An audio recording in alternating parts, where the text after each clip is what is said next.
도대체 어디에 달려있는 관절이길래 천장이라고 하는 건지.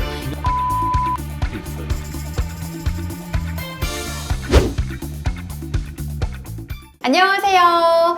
통증을 정확하게 진단하고 수술 없이 해결하는 의학 정보 콘텐츠 통증왕 최봉춘입니다. 무릎이 아픈데 병원에서는 이상이 없다고 하거나 주사치료, 물리치료를 받아도 낫지 않는 경우 있으셨을까요? 이런 경우에는 무릎이 아닌 고관절이나 천장관절의 문제로 인해 무릎에 통증이 올 수도 있다고 하는데요. 이렇게 고관절 혹은 천장관절의 문제로 인해 무릎에 통증이 퍼지는 걸 방사통이라고 합니다. 오늘은 이런 방사통에 대해서 설명해 드리도록 하겠습니다. 그럼 오늘도 마취통증의학과 전문의 최봉춘 원장님과 함께 하겠습니다. 원장님 안녕하세요. 네, 안녕하세요. 신사동 세연 마취통증의학과 의원 최봉춘 원장입니다.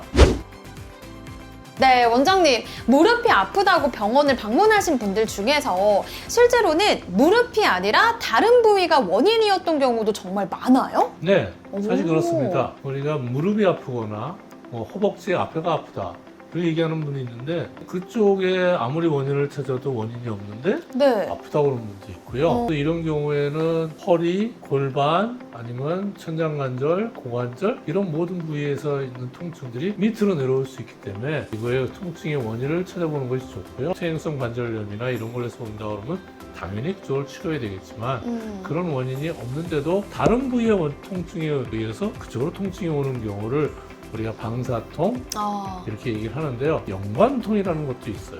두 개가 다른가요? 좀 다르죠. 방사통이라는 거는 허리에 문제가 있는데 허리에 신경이 눌려서 다리가 쫙 당겨 내려가거나 무릎 쪽으로 통증이 내려온다. 네. 이런 것은 방사통이라고 얘기를 할 수가 있어요. 네. 왜냐하면 허리에서 신경이 건드려져서 그 신경이 분포하는 방사가 되는 그쪽을 따라서 통증이 오는 것을 방사통이라고 하고요. 네. 연관통이라는 거는 이런 신경을 건드리는 게 아니라 허리 쪽에 어떤 근육이 아픈데 엉덩이가 아파요. 일종의 연관된 통이라고 얘기를 합니다. 그래서 이건 조금 다른 통증인데 이렇게 방사통과 연관통이라는 것이 있다는 걸 아시고요. 우리가 그 부위가 아프지만 원인이 다른 부위에 있다는 것을 생각을 해보는 게 중요합니다. 그런데 원장님 사실 저는 고관절이라는 말은 들어봤어요. 근데 제가 아까 전에 뭐 고관절 그리고 또 다른 거 천장관절이라는 단어를 언급을 했었거든요. 근데 고관절도 사실 뭐 이름만 들어봤지 정확하게 어떤 부위인지 사실 모르고 있고요. 또 발음도 어려운 천장관절은 도대체 어디에 달려있는 관절이길래 천장이라고 하는 건지 네. 이 두 가지를 조금 더 정확하게 말씀해 주시면 좋을 것 같아요. 네. 고관절이라는 거는 엉덩이 뼈하고 이 다리 뼈하고 이렇게 맞닿는 이 부위가 고관절이에요. 관절입니다. 요쪽에 있는 게 고관절이군요, 그러면? 무릎이 발 이렇게 움직이고 이 부위가 바로 고관절이라고 무릎끼리 움직이는 건 무릎관절이라고 그러죠. 네. 천장관절은 네. 우리 엉덩이 뼈가 이렇게 있잖아요. 엉덩이 뼈가 하나로 통째로 이루어진 게 아니라 허리에서부터 내려오는 엉덩이 뼈하고 골반 뼈가 붙어 있어요. 엉덩이 골반이 두 개 붙어 있는 그 부위를 천장관절이라고 그래요. 그렇군요. 근데 저만 생소한 게 아니라 아마 이 영상 보고 계시는 많은 분들도 이런 걸 천장관절이라고 하는구나 이제 알게 되신 분들 굉장히 많지 않을까 하는 생각이 드는데요. 천장관절은 역할이 천골하고 골반뼈를 딱 이어주기 때문에 우리 하중을 딱 받쳐주고 균형을 잡아주고 그다음에 골반뼈가 이렇게 삐뚤어지고 그러는데 굉장히 영향을 많이 미치기 때문에 네. 자세가 삐뚤어거나 이렇게 되면 이 천장관절 위치에 의해서 그 부위에 관절이 문제가 생겨서 관절염이 생기고 그로 인한 통증이 나타날 수가 있습니다. 그렇군요. 이렇게 고관절 그리고 천장관절의 위치를 명확하게 설명을 해주시니까 이제는 왜 무릎이 아프다고 해서 꼭 무릎 자체 문제만은 아닐 수 있는지 이 부분이 이해가 되는 것 같거든요. 그러면요 혹시 원장님 최근에 이런 방사통, 뭐 연관통 이런 걸로 인해서 병원을 방문했던 환자 사례도 있을까요? 네, 많이 있습니다. 네, 60대 된 여성 환자분이신데요. 6개월 전부터 이제 무릎이 안쪽이 막 쑤시고 아파가지고 병원을 가면 이제 병원에서는 이제 이거 뭐 퇴행성 관절염이니까 연골주사 맞으세요. 물리치료하세요. 운동하세요. 이렇게 하고 연골주사도 맞고 물리치료도 많이 하고 운동도 많이 했는데 할 때마다 계속 통증이 안 없어지고 계속 아픈 거예요. 아이고야. 그래서 이제 무릎 관절을 잘 봐도 그렇게 심하게 퇴행성 관절이 없는데 아프고 고관절을 움직여 보니까 무릎 쪽으로 통증이 내려오는 게 심했어요. 그래서 이거는 고관절의 어떤 그 관절염이라든지 고관절의 주위에 있는 인대나 염자들로 인해서 통증이 온다 생각하고 고관절 부위를 자세히 엑스레이라든지 MRI를 검사를 해서 고관절 원인이 있는 것을 찾아갔고 네. 고관절 부위의 근육과 관절염에 대한 치료를 했더니 이제 통증이 없어진 경우가 있어요.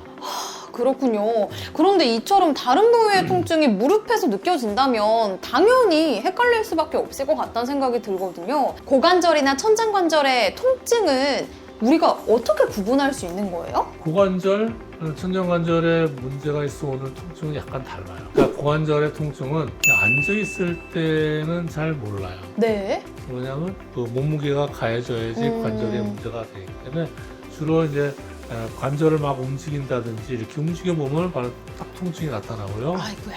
또 특히나 일어나서 조금만 걸어도 관절이 삐끗거리고 통증이 밑으로 내려오는 게 느껴집니다. 그래서 오래 걷거나 계단을 오르거나 내릴 때 통증이 아주 심해지고 다리를 움직이고 관절을 움직였을 때 통증이 심하다는 고관절 통증 의심을 하는데 천장관절은 아까 말씀드렸지 천골하고 골반뼈가 붙어있는 거기 때문에 굉장히 움직임이 별로 없어요. 네. 앉아있을 때 그 엉덩이를 통해서 다리 쪽으로 무릎으로 통증이 내려오는 거가 있어요. 오래 앉아있을 때 이렇게 천장관절의 통증이 밑으로 내려오기 때문에 통증이 오고 또 하나는 한 다리로 이제 일어섰을 때 다리로 한쪽에 체중을 싣게 되면 이제 그 통증이 관절 쪽으로 이제 염증이 심해지면서 통증이 내려오게 됩니다. 고관절은 주로 서서 다닐 때 많이 아프고 천장관절은 이제 오래 앉아 있거나 이럴 때 통증이 특히 더 나타날 수가 있다는 거. 그렇군요. 그래서 여러분들도 요 키포인트 같이 잘 기억하셨으면 좋겠습니다. 두 경우 모두 다 어떻게 보면 무릎이 아픈 것처럼 느껴질 수 있어요. 하지만 원인은 전혀 다를 수 있다는 거. 하나는 앉아있을 때 아프고 하나는 걸어 다닐 때 아프다는 거. 이렇게 말씀을 해주셨는데요. 그렇다면요, 원장님. 이 무릎 통증이 방사통 혹은 연관통인지 아니면 실제 진짜 무릎 문제인지 병원에서는 어떻게 감별을 하는 거고 또 그에 따른 치료 방법은 어떻게 되는 거예요?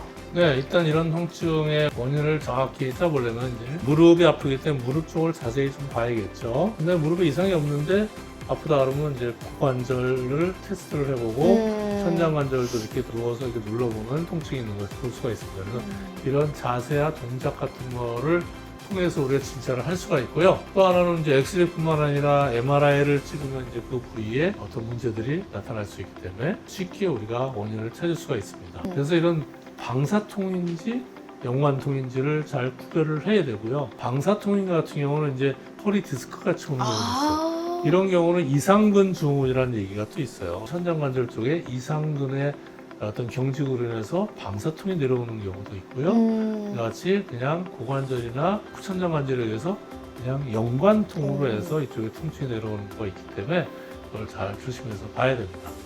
그렇군요. 원장님 말씀을 듣는데도 와, 이거 진짜 까다롭구나 라는 생각이 들어서 그냥 통증의학과를 방문해 주시는 게 가장 중요하지 않을까 하는 생각이 듭니다. 그러면요, 원장님, 일단은 이렇게 통증 전문 병원에 와서 우리 원장님께 와서 정확한 통증의 진단을 했어요. 그 다음에 본격적인 치료 과정은 어떻게 될까요? 고관절이라든지 특히나 천장관절 같은 경우는 잘 교정을 해줘야 됩니다. 도수치료 같은 것이 도움이 되고요. 네. 물론 물리치료도 하고 심한 경우는 천장관절에 염충주사 치료를 하는 것도 도움이 돼요. 하지만 무엇보다도 자세를 올바르게 해주는 도수치료 같은 것이 굉장히 효과적일 수가 있어요. 또 고관절 같은 경우도 고관절의 운동과 자세를 잘 잡아주는 그런 치료를 하면서 염증 치료를 하면은 통증이 좋아질 수가 있습니다. 또 끊임없이 올바른 자세와 고관절의 이런 위치 이런 것들을 잘 교정을 하는 것이 제일 큽니다. 그리고 평상시에 올바른 자세 유지하는 거 그거 진짜 좋은 습관으로 길러 가보셔야 될 것 같다는 생각이 듭니다. 그러면요, 원장님, 통증을 예방하거나 생활 속에서 조심할 수 있는 방법이 있다면 마지막으로 또 같이 알려주세요. 천장관절은 오래 앉아있으면 천장관절과 고관절에 압력이 쌓이기 때문에 오래 앉아있는 생활을 할 때는 너무 오래 바닥에 앉아있지 말고요. 되도록이면 이렇게 의자 생활하는 것이 좋죠. 의자 생활하는 것이 뭐 이런 관절뿐만 아니라 허리도 좋고 목에도 좋고 그러기 때문에 가능한 한 앉아 생활하시지 말고 의자 생활을 하시고요. 또 허리를 잘 펴줘서 허리부터 관절을 잘 보호하고 고관절, 그다음에 천장관절에 좋은 자세를 하시는 거 좋고, 오래 앉아서 일할 때는 의자에 앉아 있더라도 보통 1시간에 한 번씩은 일어나서 스트레칭을 해주고 또 올바른 자세를 하는 것이 좋습니다. 네. 또 무엇보다도 이런 천장관절과 고관절에는 체중이 많이 나가면 그게 무게가 많이 얹혀지기 때문에 네. 관절에 무리가 가죠. 그렇기 때문에 적절한 체중 조절을 해서 과도하게 천장관절에 무리를 주지 않게 하는 것이 좋고요. 걸을 때 자세도 잘 해서 또 한쪽 발로 이렇게 지탱해 서 있다든지 이런 것들 좀 피해서 걷는 자세도 신경을 쓴다면 굉장히 좋으실 거예요. 그렇군요. 오늘 이렇게 고관절과 천장관절 통증, 그리고 무릎 방사통 혹은 연관통의 진실에 대해서 함께 알아봤습니다. 실제로 무릎이 아파서 병원을 다녔는데 정작 원인은 다른 부위였다는 얘기가 생각보다 흔하다는 게 정말 놀라워요.